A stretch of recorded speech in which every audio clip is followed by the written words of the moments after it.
I want to ask you a question that perhaps you've never thought about. It's quite simple. How many Christians are in existence when the New Testament is being written?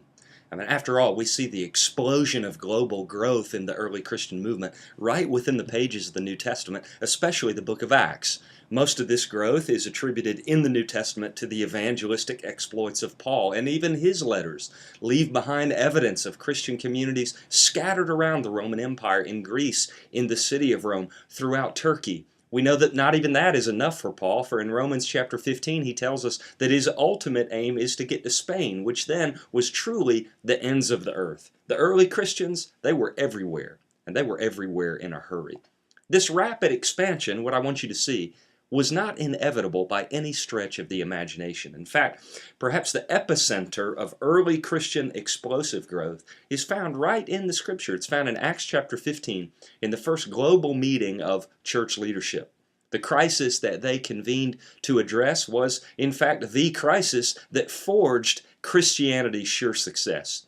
In just a few decades, Christianity had grown from a curious subset of Judaism in Palestine to a global network of Gentile churches. But this itself created friction and tension because some of the Jewish believers, especially the Christian Pharisees in Acts chapter 15, expect that any Christian, any Gentile rather, who wants to become a Christian should also become a Jew. They say in Acts 15 verse 5 that the Gentiles must be circumcised and required to obey the law of Moses. No, they weren't saying they didn't want Gentiles in the Christian community. In fact, I'm sure they celebrated that growth and their conversion. However, they simply could not conceive as traditional Jews of Christianity apart from kosher meals and circumcision. So this is a critical moment. These traditional Jewish leaders living in Jerusalem, the capital of traditional Judaism, will they allow Christianity to become something wholly other than what they have known their whole lives and what for them is very much propped up and propagated by Scripture itself? And yet that is the decision that they make, saying in Acts 15:19, "We will not make it difficult for the Gentiles who are turning to God." Because of that singular decision, Christianity continued its explosive pattern of growth. Okay, now back to the original question about the actual number of Christians around at that time. I use the word explosion of growth. In fact, early Christian growth over the centuries became much more evolutionary than revolutionary.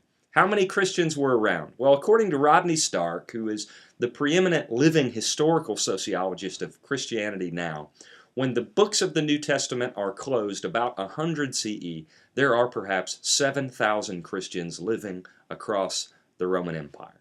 7,000. That's it. And within the succeeding 200 years, those 7,000 simple Christians came to become the largest faith in the whole of the Roman Empire, enveloping half of its citizenry.